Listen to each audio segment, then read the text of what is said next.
Welcome back to Jason Unleashed, you guys. Today on the show we have Janina Gavankar. She's going to be on just a few. The internet is always messing with us, so we're having technical difficulties, but we're going to get her back in the chat in just a bit. We're talking about her new film, sorry, The Way Back with Ben Affleck, as well as her directorial debut, Stucco, which you guys have to check out. It's streaming now. Get into it. If you're a horror film, if you like the macabre, this is absolutely up your alley. So I think she's going to chime in again in just a few in the chat. And if you have any questions for Gina as well, go ahead and ask them. We'll try to get to them if we can. But again, she is one of my favorite actresses.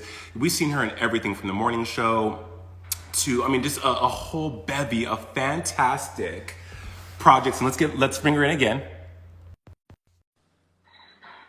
Janina.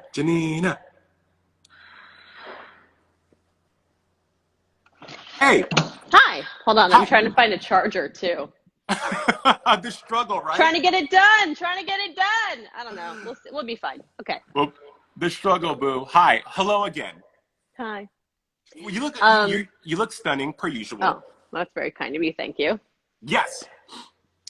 So you were saying you are not a horror guy. That's like the last No. thing I heard. Right. I'm not a horror guy, and because of I was traumatized as a young kid. But we're gonna talk about Stucco because I think I mean, you do a lot of things. You're a gamer. You sing. You have been creating and writing and producing projects for a while now. And this is your directorial debut, which was impeccable. But let's talk about The Way Back with Sure. Ben Affleck. Yeah. Janina, you know, we have had films that give us this narrative, right? We have someone who was a star athlete, falls off, has to find a way back. But there was something uniquely special about this picture. The chemistry between you and Ben is like I've never seen before. And you have these two great actors, but it felt so visceral and so raw. What were the conversations you guys had going into this to have that come alive on screen? Because I have yet to see chemistry like that in a film, or I haven't seen it in a long time. That's really sweet of you. You know, Ben's been really open about how autobiographical, I shouldn't say autobiographical, how this mirrored his own experiences in his life and how his own experiences in his life informed his performance. He and the character of Jack are very different people, but they have had some similar experiences. And, you know, I showed up to my first meeting with Gavin O'Connor, the director of the film, and was like, "Oh, I'm here to like tell all of the truths." Yeah. So that's what I'm trying to. You know, I was very like, "This is who I am. This is how I work." And I told them some like very personal things right away, so they knew exactly what I was pulling from, and also like the level at which I was open and available to talk off camera, right? Yeah. And that just kind of opened the floodgates for Ben and I. And we talked about everything in our lives, and we still do. You know, it's you hear people say, "Oh, it was such an open experience," and they're just so brave, and then just, you know, it's like all of the things you hope and don't, in my opinion, don't get extra credit points for when you show up to work. But that dude was using art for exactly what it's meant to be used for, which is to really like tell the truth about things in yourself, and you know, if you're lucky, it can be used to work through some of your own shit, you know? Right. And so he did. And I'm just really lucky I got to be there. You know, Yeah. it's everything that I hoped would have happened, but I couldn't have predicted would have happened, which was, I showed up to a stranger and, open armed, and he was like ready to receive the hug. You know what I mean? Right, 100%. And you know, and it came across. I watched the movie twice because the first time it left me in tears, because we can all identify with those struggles of, and be it from whatever struggle is uniquely yours, finding a way, because the only way to get through it is to go through it, right? And just how I guess the word is relatable the movie was. Is that weird to say the movie was relatable to No, you? not at all. I totally get it. Everybody has their own struggles, and you know, especially people who have anxiety or mental health and mental wellness issues, or know anybody in that situation, which is, 1 out of 5 people have a Right. mental wellness moment or situation that they have to deal with every day. Yeah. And yeah, so of course it's really relatable. Right. It's just like people don't talk about this stuff. Yeah. It's real. By the way, people are just in the comments. They're loving how you're flexing your Battlefront gear, the helmet behind you. And Janina, someone just This is said, where it always sits, actually. It always sits here. someone It just said, sits I loved behind you me. on Vampire Diaries. That has been one of my favorite performances of yours. And when we talked at ET, when you came in to promote the morning show, I was like, it was Vampire Diaries. But Oh getting my God, back that's to, so funny. I had like a wig down to my ass in that thing, and then like it was so hot. It was just like all this hair, and it was Atlanta heat, and it yeah, was just monologues upon monologues, and I I was know. just like chewing scenery, just like crying, like talking about this 2000 years of hurt and pain. It was so all the drama all But it was day. glamorous, Janina. It was so Oh, glamorous. sorry. Yes, of course, got to be glamorous at the same time. The It's the glamour was there. CW. Uh, the way back, Janina has, again, you guys have this great chemistry and the storyline. One of the things that was interesting about the movie too was that you were waiting for a payoff. I was wanting, because again, with movies like this, you have a moment or a time where the subject is like, I've come through, I'm reborn, I'm this. And you never really get that, and there's very little moments of levity and joy throughout the movie, and it's there's so much tragedy that we come to find out why towards the end, which hmm was really clever, because I was thinking, like, what happened between Jack and Angela, right? You're always wondering, Yeah. Well, you're we always talked wondering, like, about it what in, was I mean, was there infidelity? Was there you knew that there was alcoholism and there was some behaviors that were less than favorable, but what was the straw that broke the camel's back? And the way uh, the way Gavin presents this story, you're like, are we there yet? yeah, Am I are wrong? we there yet? Yeah. And that's one of the reasons why I was really attracted to the script in the first place, was because it breaks format. It's not some Hollywood movie where it's like, oh, and now they win and he's cured of his addiction. Right. That's not how it works. That is not how it works, people. So it was really nice to be a part of something that was much more truthful in that way. Yeah. Um, yeah, but yeah, we talked extensively about their backstory. And I mean, when you watch it, these are clearly two people who love each other. They are Yeah. still so in love with each other. And you know, Angela is a woman who has to take care of herself, and so many times women are just like dragged for that, Right. for like making sure they're okay and not drowning in the ship with their man. So I was really happy to see a character like that as well. And Ben and I talked about, you know, dope women in his life and in mine, who and how they have dealt with really hard things that have happened to them.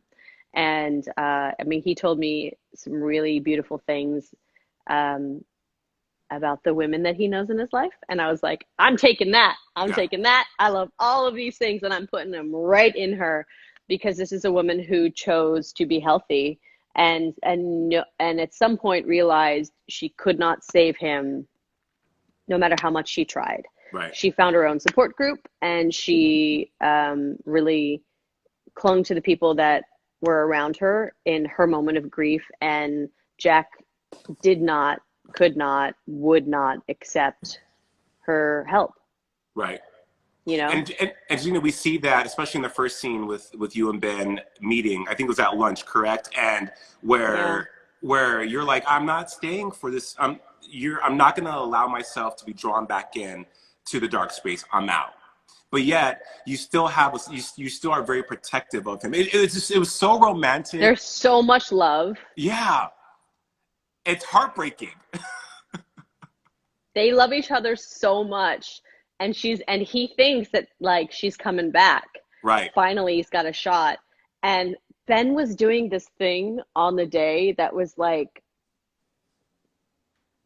just so he's such a skilled actor, and a really brilliant artist, obviously. I mean, look at his body of work, Yeah. not just as an actor, but as a director and as a producer and as a writer. Duh. But he was doing this thing that I call performing okayness, which I think we all do all the time, where we're like, no, we're fine. I'm fine. I'm fine. I'm actually great. I'm actually great right Right. now. And you're like dying inside, dying inside. And so he was doing this thing where like, she sits down, she's like, hi. And he's just like performing. And then he realizes why she's really there to tell him that she's moving on and wants to be really upfront about the fact that she's seeing somebody. And I just watched this man crumble and then put the mask back on.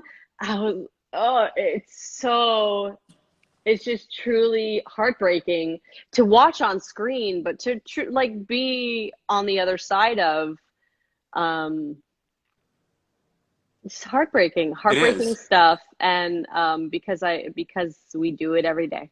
Yeah, and that's why I think that's the relatable factor in it. In it, I think that's what is so great about that storytelling and the performance you guys as actors bring to the table in this. Because myself, I mean, I found myself rooting for both of you in your own respective ways that you move through life and through your characters. I wanted him to get better, but also that very revealing moment where he talks about not just talks about why he's grieving with the therapist, and towards the end was just like, yes, let it go, bro. So great movie. I can't wait to watch it again. If you guys go, it's streaming right now. Please go watch The Way Back. It's incredible. But Please, we're so speaking proud about of it. incredible, Janina Gavankar is a lot of things, and you are a film director and a film writer because Stucco, honey. Oh, honey, oh, honey, Honey, oh, honey. what are we doing what are you doing to us, Janina? Because okay, I was not expecting that. I was not expecting it. It was very left of center. It was not expecting to be taken on this journey. Which, by the way, hats off to you for assembling some of the yummy and delicious gumbo of talented people in this. Deborah Messing, Michael Ealy, I should tell. And who gave you permission to use the roots for the music? Huh? Well, Amir, whose artist name is Questlove, is one of my best friends. And we actually have another project together that like we're taking out into the world and finding a place for it now. But when I was making this, so I have a creative partner. His name is Russo. Love He, Rousseau. yeah, he and I have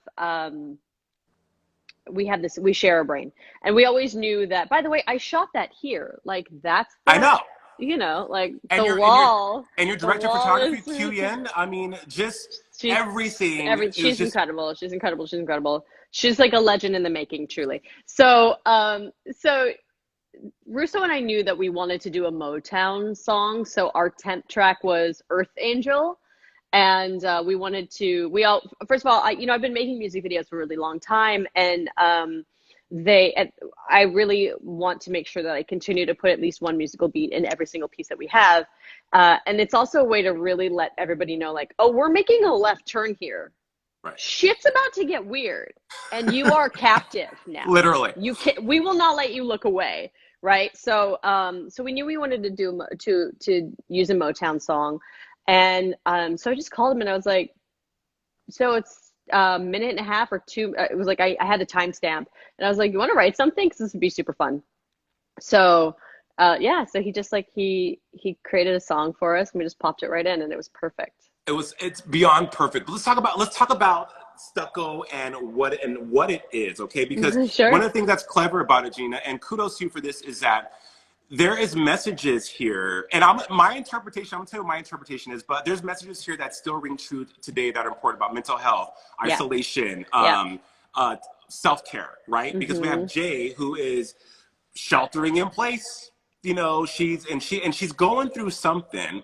Yeah. She hangs and we don't know what it is. No, she's reeling from a previous relationship. She has these, technology. She's apprehensive about things, but the way it's presented, what was the genesis behind Stucco? Why did you choose to go this route and tell this story in that capacity? Well, you know, Russo and I were both going through a really, really rough year. 2018 was like super rough for both of us in very different ways. And so we just kind of put all of the mess of the things that we were going through into Stucco. And just really like, you know, my artist mission statement is I'm here to examine the parts of ourselves that we're not proud of. And like have the balls to look down the barrel of the gun that we are terrified of. So, and you know, there are two genres that really let you do that. One is horror, the other one is comedy. Both are intense truths, and they're the vehicle of horror and or jokes helps you tell the truth, right? So, you know, if you said you watched it a few times, did you see that the yoga teacher tells the ending of the film? Did you notice that? No, so okay, that's what I thought, but I wasn't sure, and also She literally says it. okay, wow, She okay, tells you the ending that you're see, about to see. but Janina, that's interesting because it goes back to there's so much going on that you're trying to interpret, and not in a bad way. You're trying to like, it's almost as if you're being tested, right? You're like, okay, what's happening here? And Every single detail matters. That's exactly. It's an basically what it assault is. on every part of your like your mental psyche. But okay, I Yeah. got it. My interpretation was she is dying to be free of these demons, and so at the end of the I don't want to spoil the movie for people, I but know. You guys are gonna have to watch it. yeah, It's a really weird ending. right. Yeah. But it's like she She deals with what, okay, we'll tell you this. She is forced to deal with some shit. right, yeah, And how that happens is a pretty visually wild thing. visually wild. You hit something on the nail on the head because there, of course, the tongue, which I mean, no one's ever made making out with a prosthetic fake tongue look more sexier than Janina Gavankar. One. Thanks. Thank you. And then also achieving the visual of the monster, the demon, the whatever that is. Going into that, how did you create that? And I can imagine you spent a lot of time making sure that was perfect because it's masterfully executed. Thank you. Thank you so much. Yeah, we knew what we generally wanted it to look like, and then we worked with a concept artist named Livio Ramondelli, and we did a few passes of the concept art with him, and then we took it to our friends at Thingergy. I have a very dear friend. His name is Frank Ippolito. He's a creature maker, so you know he is the head of his company Thingergy. They work on everything from, I mean, the Mandalorian to they're doing everything in town that is the fanciest of the shows. They're making creatures or costumes or something for them. They can do anything. So Frank handcrafted that tongue and hand painted it and put 4 pulleys in it. So we had 2 puppeteers blindly trying Ooh, you froze. undulate perfectly. So, you know, we then took that concept art, gave it to Frank, and then he and his team actually, because, you know, it's a short film, everybody's asking Right. for favors. We have no budget, you know? Right. He called the rest of the creature community and said, please give us your body parts. So he had all of these body parts that were sent to his studio, and then they created what you see at the end. And then also there were 3 other people, 3 living people behind it. One of them was Rafael Casal, who is in Blind Spotting and is in Bad Education now with Hugh Jackman. The other one is a friend of Russo's, Robbie Attal, who's like killing it right now and doing so many things I can't talk about. I don't want to ruin it. And Leslie Odom Jr. was the other hand. So he's he's a movie star and has multiple Tony Awards, and just, you know, it's just like people want to get weird is the Yeah. point. And that's what's so fascinating about the cast and everyone that had their hand in this, because I was floored by everyone who just kept magically appearing. And then when the credits were like, Leslie Odom, what? Yeah. Janina's got squad goals. Janina, squad Rutina goals. Wesley is, Yeah, you don't even see her face. She's just the right. cop. Yeah. Well, that's the thing, that you see Deborah Messing, you hear Aisha Tyler, you hear Michael Ealy. But Colton like you Haynes, said, you people hear just want, Colton also. Colton is that first phone call at the top. got it. And like you said, people just want to get weird. They They just want to want get to, weird. they just want to get weird. You are a hustler. I enjoyed your interview with the Hollywood Reporter, where you said, you have your hand in so many different things, and hopefully one thing sticks. And one thing that has stuck that we are absolutely loving, in addition to The Way Back and Stucco, of course, is the morning show. And Allison on the twist. Dum, dum, dum, dum, dum, Yeah. dum. You know all about that gig. Yes, girl. And I Coming mean, for your gig. I had the chance to talk to Deshaun Terry about season 2, and I'm excited to see where Allison picks up on season 2, because there is not a single character on the morning show that is not buoyant. You guys all have these. I mean, Carrie has done a great job of making sure that everyone shines equally and it's compelling. Season Carrie 2 is a for you. genius Yeah. person. Carrie is a damn genius. Yeah. And well, I think the most exciting thing about this show from a really zoomed out perspective is, look, when Apple launched, it got a lot of hate because people didn't want to see it win because it was like not an underdog. It was Right. like, oh, Apple, you think you're just gonna come in and make a network? Okay. And people had an attitude about it. And because Morning Show was the flagship show, it got a lot of it was not dealt the kindest hand, which is fine because by the end of it, people were like, oh shit, it's actually kind of great. Right. It was like y'all tried to hate on this show and you couldn't because it's that good. Right. And it's not like they're just giving out Golden Globe Right. nominations. You know what I mean? They're not trying to do, who's not trying to do the non-underdog a favor? Anybody, Yeah. including the Golden Globes. So the fact that we had the nomination and the fact that we all got to go and celebrate, and Jennifer won a SAG award. Billy won a Critics' Choice. Like, Mhm.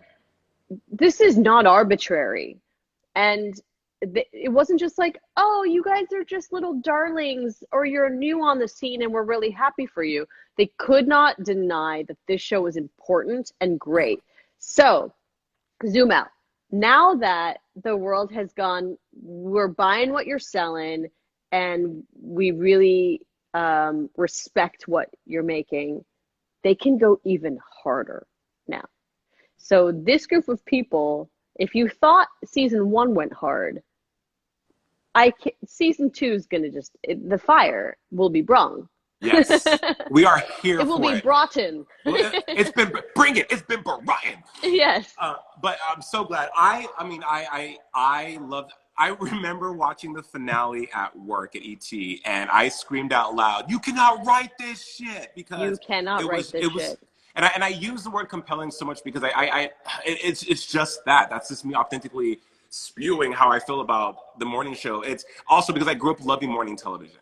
I mean, that's the great. And like I said, every character within that universe is so just wonderful and masterfully written, and has a space and isn't being left by the wayside, and you're interested in what happens to them. Even it's just, that's when you know you have a gem. It's when everything just fits together and it's yummy and delicious, and it keeps you wanting more. Yeah. We want more Janina though. I heard a little rumor that there's this show Echo on NBC, Janina Gavankar, happening with It's not on Sexy NBC Boo. yet. It's just a pilot. A pilot, okay. But it's a big sexy pilot, I Yeah. gotta say. Yeah. Yeah, it's really good. I'm in full transparency. I am really proud to say that I get to kind of choose what I'm working on right Love now. that. First of all, that's not necessarily true. I'm not walking around going, oh, yes, I'll take that one. That's not what this is. But I am in a position to be able to say no to things. And so I'm being really picky about, it's a very rare thing that an artist gets to be picky about what they work on. Yeah. And Echo was one it's so fun. Yeah. It's Love so it. fun. And if when we go back, I do hope we get picked up because this one's just gonna be, it's time travel. Mhm. It's like solve murder mysteries by time traveling. Yeah. Fun! Yes, please! Yes! Well, It's so great. well, you've been So able great. to be as selective. We're not going to call it choosy. We'll call it selective. Um, Selective, yeah. yeah. And by the way, like when it's so funny because I simultaneously remember the feeling of being in theater school like it was yesterday, wondering if anyone would ever hire me. So I really take this moment seriously, and Yeah. I'm just very grateful to be able to make those choices, you know? Well, you're making the right choices because Stucco is, like I said, exquisite. And the question I was when I was watching Stucco, and again, this is your first narrative film directorial debut, but you've Yeah. directed and you've done other things. I mean, guys, look her up on YouTube. It's like a gaggle of great Mm. Janina content. But is this the beginning of possibly Janina Gavankar becoming an Academy Award winning director? Because no, I'm Oh my serious, Jay. God. I'm serious. What? That's not a far fetched question. It's yeah, is it a goal? Sure, yeah. I mean, we're not trying to make schlock, are we? We're trying to make, stuff that we're proud of. And I'm a snob, so I want to make good things. Yeah, I'm gonna try my best. Russo and I have a giant slate of projects, and we're just an idea factory. yeah. And so yeah, it's the beginning of something. Is it the beginning of my road towards the Oscars as a filmmaker? Look, Grow I'm on claiming that. now. Gina, I'm claiming that for you. Look, No, fine. leave that in my hands. Are Yes, you? great. Please tell me, as an honorary RuPaul's Drag Race Oh, let's get to it. queen, Can we just talk about this season? Are you up on this season? I'm on the show. Of course, I'm on this. On this. Okay, What do you? okay. But I just didn't know if you watch the Yeah, actual, you know what I yeah, mean? yeah, Like, for okay, sure. okay, okay, okay. Um, I Also, how mean, do you fit that into your schedule? well, okay, so it's called Black Magic. You know, it's called. Warlockery. Right. It's called resilience. No, I mean we you know how we film before and then editing and it comes out. For sure, It but I just know that your schedule is tough, and like doing a full day there is, how do you just carve it into you just figure it out. yeah, the hustle, the struggle, girl. Like you're from what, Illinois, Joliet, Illinois. Yeah, you're a Midwest girl, and you grew up. You come from a family that has instilled in you about hard work and Yeah, you make it happen. Same. I'm from New yeah. Mexico. Mom said you figure it out and find a way to do it all. Figure it out. Do all the things. All the Yeah, things. all the things. Okay. But it's this season. So I have Good. so many questions. Also, can you go do Race Chaser, please? Can you give some insider info to Race Chaser? Because okay, let's talk about this is what we have to talk about. One, let's talk about the show, which I need to know your thoughts. Okay. Two, I need to tell you, like, admit to all of the podcasts that I listen to. So I listen to Race Chaser, then I Mhm. listen to with Trixie and Uh, even though that's not really about Drag Race. It's just their own thing, and it's so very good. Their comedy chops are crazy. yeah. And then I also listen to the official one that comes out, and then I also listen to the Drag Her. So I listen to Mhm. 3 podcasts about Drag Race, including watching Drag Race and Untucked. It's the only show I watch live, guys. Why haven't you been a judge? Why haven't you been a guest judge? I don't think I'm famous enough. I don't Okay. think they understand how much I love it and how much I like study it. Okay. All right. Let me send an email. Please. I'm there. I truly like very much watch it very, Yeah. I I know. study it. I truly No, study it. I know. Well, this season's been. I mean, it's a global phenomenon for a reason. And I mean, I've been on the show since season 3, done every season of All Stars, so I've seen many a queen sashay into the workroom. And again, Yeah. it's a reality TV show, but I think every year has a signature feeling to it. And what I'm loving about this year is that you have these younger queens. It's like the real world. They get younger and younger and younger, but it's just, I don't know. I think there's more authenticity, I guess. There's not people. Oh, interesting. That's good to hear because I feel like I can feel the production now. I can feel the narratives, you Mm, know, like, and that's why I'm actually excited for it to get a full like facelift or reconfiguration yeah, hopefully soon sure. because you know, queens have grown up with it now. They are Right, getting younger and younger. So they've been watching it since they were 10 years old.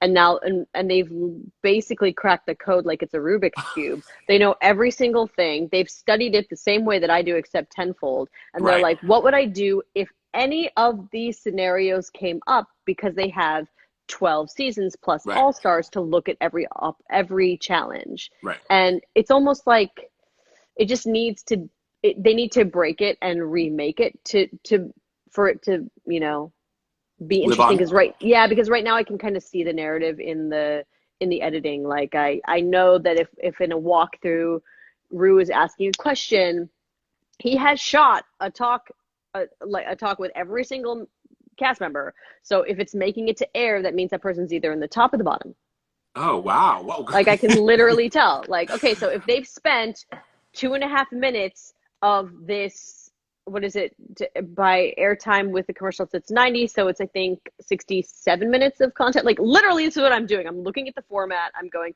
okay, I know that if they spent this much time here, this is the top or bottom contestant. Their narrative before this has been this, which means that they will be here. I can see the math of the edit.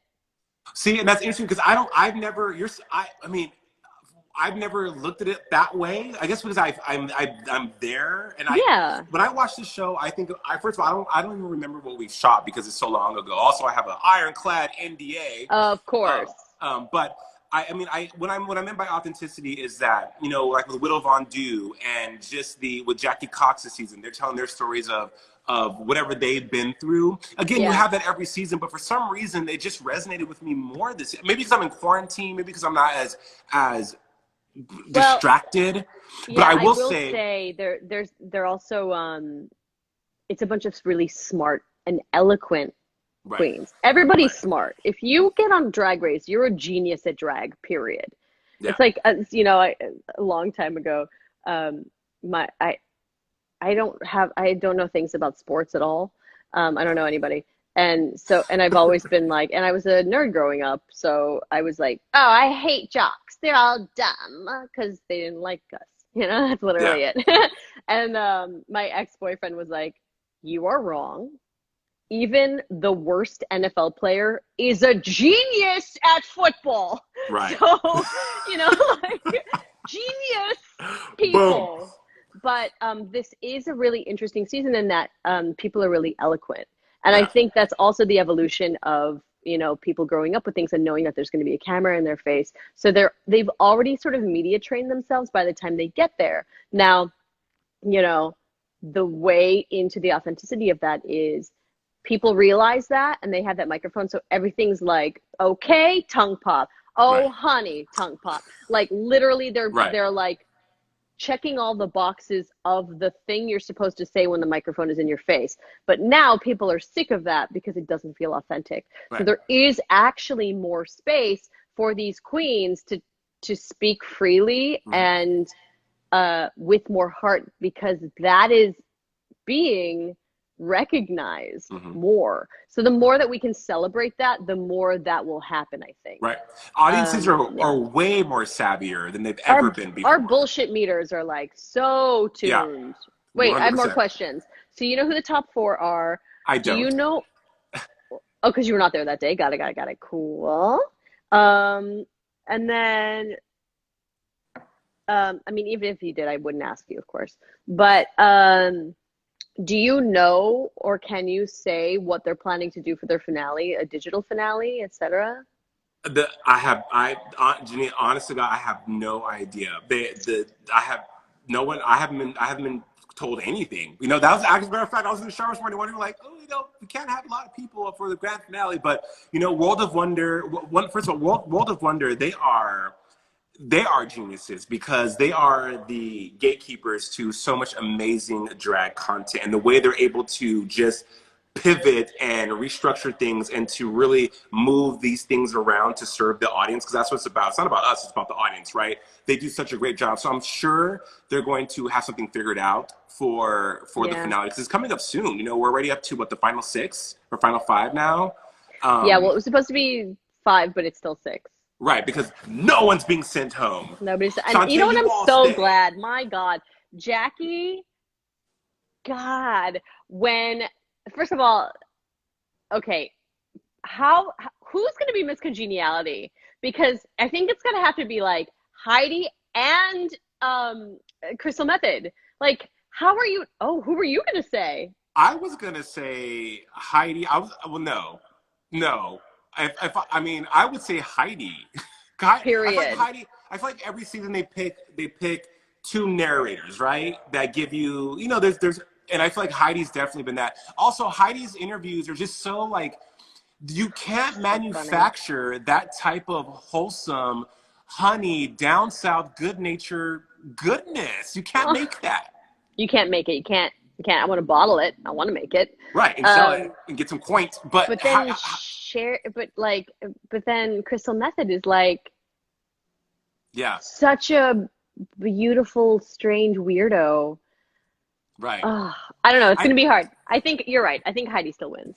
and again, that goes back to just, you know, casting and seeing people, the evolution of these people throughout the season, because you know there's times when you start watching the season and you're thinking like, okay, like, well, who's gonna break out, because there's been seasons where you've been surprised where you're like, no, Yeah. what Yep. hard Yeah. swerve.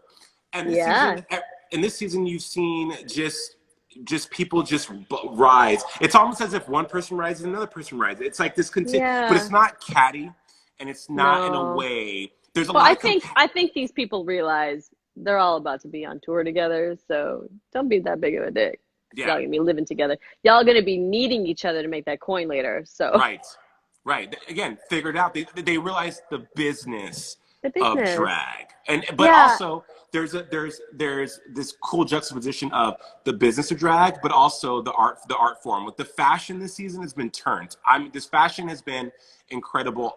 I think it's definitely elevating, and you have people who, you know, give you stuff we've seen before, but yeah, it's still done right. How are you feeling Yeah. about Celebrity Drag Race, Janina? I'm not really into it. I'm not really into it. You did Even not though love. Vanessa Williams came on and I was like, ah! But like, is drag already.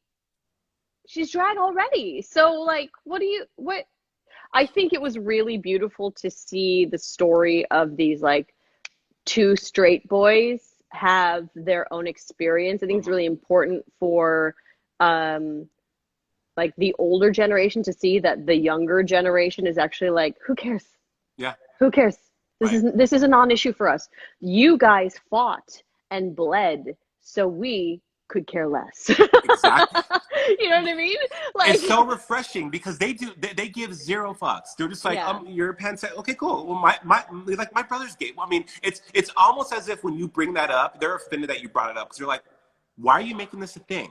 Whereas yeah, before, it's like, why didn't you tell me you were gay? I have been told, Janina, so many times by cisgendered hetero straight men that they've never, that I surprised them, and that I was the first gay male they ever met, and that they didn't know that not all gay men were. Yes, which is, that's beautiful too. But they, you know, so this yeah. younger generation's like, I mean, They're all yeah, fluid too. They're all just like, this is a non-issue. This is a yeah, non-issue. Yeah, like it's very yeah, you know, Russo, my creative partner, is like just a straight white boy and just turned 30, but is like sometimes confused by the things that I'm going through because he's like, is that still a thing? Like, just because he doesn't feel it. He doesn't feel any of those things. He's like, oh, is that still a thing? I'm like, yes! You know? Or I'm like, that's a good question. Maybe it isn't a thing, but because I have so many scars, it feels like a thing to me, but it's like we're done with this. We can right, move on, you know? right. So it's I think it's still really important. It's just I'm talking about the show, Hmm. Celebrity Drag Race, but um I I mean, it's not your cup just of tea. It's not your cup of tea. It's okay. I just You sort of know. feel like I'm interested to see season two if they do it.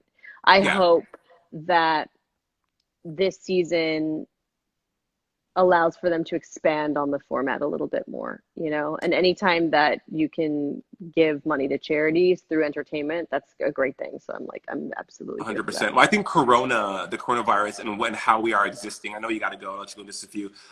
Coronavirus and how we're existing now has definitely blown the lid off a lot of thought processes in regards to how we do things, in regards to how we handle each other. And it's going to be interesting to see how us being at this standstill and having time to sit with ourselves and examine how we want to move forward, how that's going to play out into every facet of how we exist, from entertainment to our daily, to just anything and everything, because everything has been affected by this. It's just been one domino Yeah. effect. So I think Drag Race still has a long Oh, it's an incredibly career. important, Yeah, it's an it incredibly has, important show. It right. is so, you know, Willem said this thing on like a very early I need to literally find it so I can quote him.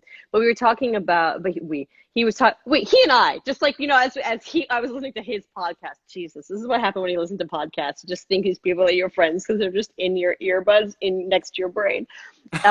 I've never I don't know these people. Okay. So he said something really brilliant in that, like, you know, even though drag is mainstream now, it will always remain subversive. Hmm. And there is obviously many sayings that say art is innately subversive, otherwise it's propaganda.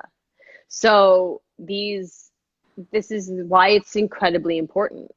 And it's not necessarily, and as gender politics change and morph, it's a really great place to talk about them because in the end, drag is fun So fun. and you don't take it seriously. Like when they did the politicians, the you know 2020 race that they Yeah. did, just like when Raven came through and was like, "You're not actually running for president." Like the whole this whole thing is a joke, guys. Right. Like have fun because it's just bees with honey. It's just a little sugar with the medicine. You know, these kinds of things are really it's just a really important show and it's definitely changed my life. You know, it changed the way that I looked at myself as a performer. Um, and it gave me the courage to lean into presenting more female as an actor. um, I'm a tomboy, you know, but and I had a really hard time like getting it together for the red carpet, etc. I felt pressured. I felt inauthentic. I felt all of these things, but then I suddenly saw these men using femininity as a superpower and being incredible, developed artists who are Yeah. making artistic choices in their presentation of self, and that gave me so much. Um, it just gave me like I just saw the merit in making those choices. And then if it's like you if you look at Getty Images, you can Janina, see stop. no, some of it's really bad. You can see the year that I started watching Drag Race because It I'm was like like in full something clicked. drag, full drag. You Yeah, discovered you discovered your uniqueness, nerve, and talent. Your yes, creativity, uniqueness, nerve, and talent. that's right, that's right. Janina, it's been so good talking with you. So, So okay, nice streaming talking to now, we you have The Way too. Back, Yes, you, Ben Affleck, incredible. We have your directorial film debut, Stucco, also streaming, and then we have some great things coming in the yeah. future, and season 2 of The Morning Show, all featuring Janina Gavankar. Yes, and I'm seeing some of these people in the chat talking about Iden Versio, this right here. Somebody asked me to put this baby on, so I'll do it for you right now. Oh, yes! There you go. I need to It's weird. It's screenshot like this. a This is amazing. Janina, you are the original, and I'm so happy that you stopped by on Jason Unleashed today. Wishing you all the Thanks best, for having me, and we got darling. and I will send an email for Drag Race and see if we can and have you I'm not have kidding. I'll you. be there in a second. I know, I want to like get into the muck with these queens. I'm yeah. not just there to be like, oh my God. No, I really want to like, I study the show and I use it as an example so often in artistic conversation. I really, it's an important show. Awesome. Awesome. Well, you are an important person. You are an amazing performer, and I'm so happy I was able to talk to you today. You stay safe. And again, thank you for your time, Gina. Thank I'll you. see you soon. Bye.